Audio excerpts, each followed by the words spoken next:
සුබ දවසක් හැමෝටම. ශ්‍රී ලාංකේය පාසල් සිසුන්ට ඉතා වැදගත් වන නිවේදනයක් පිළිබඳවයි මේ විශේෂ අවධානය. Google Gemini AI මෙවලම් ශ්‍රී ලංකා සිසුන්ට නොමිලේ ලබා දීමට පියවර. Google සමාගම විසින් සිය දියුණුම කෘත්‍රිම බුද්ධි වේදිකාව වන Gemini ඇතුළු AI තාක්ෂණික සේවා කිසිදු ගාස්තුවකින් තොරව ශ්‍රී ලාංකේය සිසුන්ට ලබා දීමට එකඟතාව පළ කර ඇති බව ඩිජිටල් ආර්ථික නියෝජ්‍ය අමාත්‍ය එරංග වීරත්න මහතා පවසනවා. මෙය ඩිජිටල් ආර්ථික අමාත්‍යාංශය සහ Google සමාගම අතර මාස ගණනක් පැවති සහයෝගිතා වැඩසටහනක සාර්ථක ප්‍රතිඵලයක් බවයි නියෝජ්‍ය අමාත්‍යවරයා ප්‍රකාශ කරන්නේ.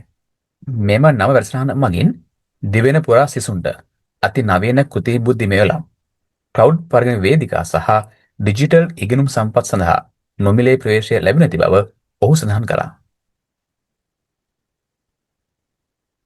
මෙම පියවර මගින් ශ්‍රී ලංකාවේ කෘත්‍රිම බුද්ධි සංවර්ධනය සහ ඩිජිටල් සාක්ෂරතාවය සඳහා වන ජාතික හැකියාව සැලකිය යුතු ලෙස ඉහළ නැංවීමට අපේක්ෂා කරන අතර එමගින් අනාගත පරම්පරාව නව්‍යකරණය සඳහා සවිවල ගැන්වීමත් සංකීර්ණ අභියෝග විසඳීමට සහ ගෝලීය වශයෙන් තරඟ කිරීමට ඔවුන්ට මඟ පෑදීමත් සිදුවනු ඇති බවයි වැඩිදුරටත් සඳහන් වන්නේ.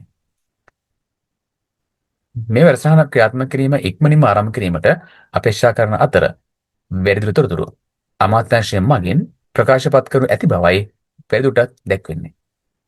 ඒ අනුව අනාගතයේදී Google Gemini AI සියලුම සේවාවන් නොමිලේ ශ්‍රී ලාංකේය පාසලට භුක්ති විඳීමේ අවස්ථාව ලැබෙනු ඇති.